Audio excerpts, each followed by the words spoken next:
Hi, this is Dr. Viral Parekh from Calcutta Academy of Radiology again. Welcome back to the series of academic cases which we are going to present on our YouTube channel every weekend.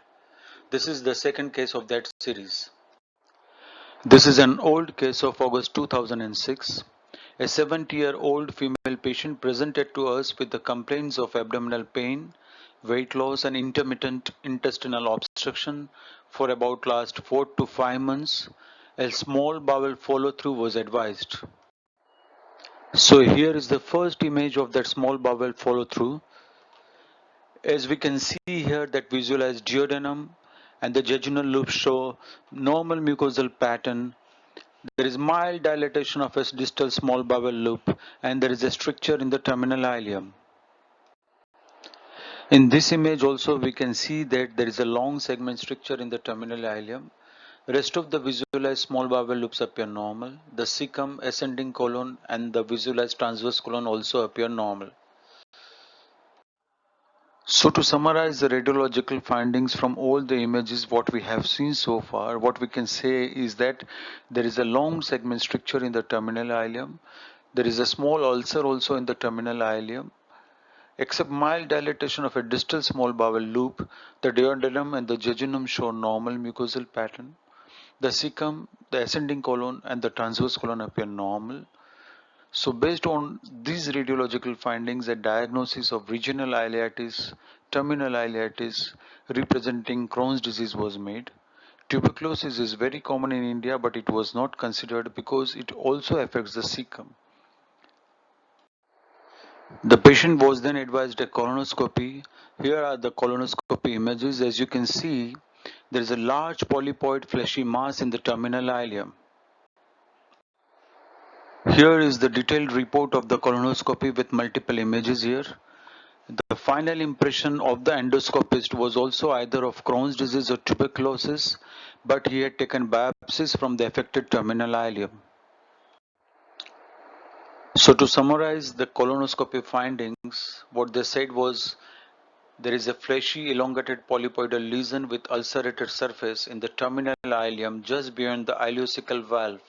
Mucosa of the terminal ileum so far as seen is diffusely ulcerated, nodular, hyperemic and edematous.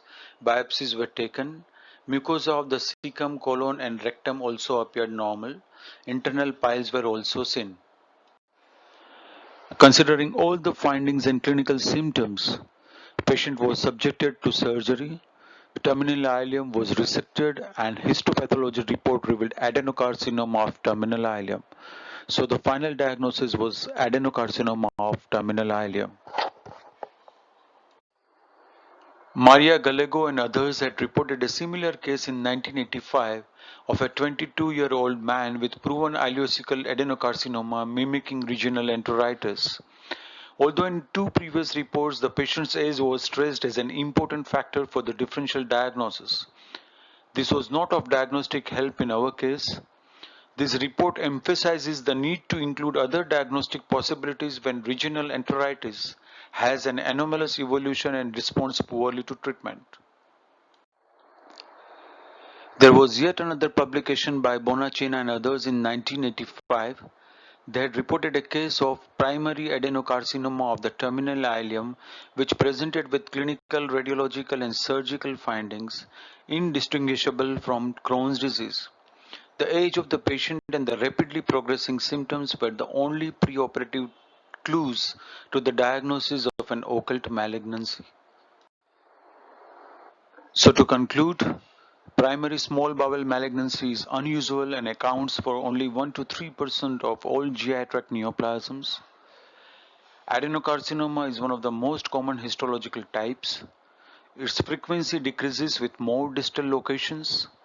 Some risk factors are known like Crohn's disease and celiac disease. Many other risk factors have also been postulated and are also associated with colorectal cancer like ulcerative colitis. Its clinical presentation is non-specific. The most common symptoms like abdominal pain, nausea and vomiting are frequently present with most of the intra-abdominal conditions.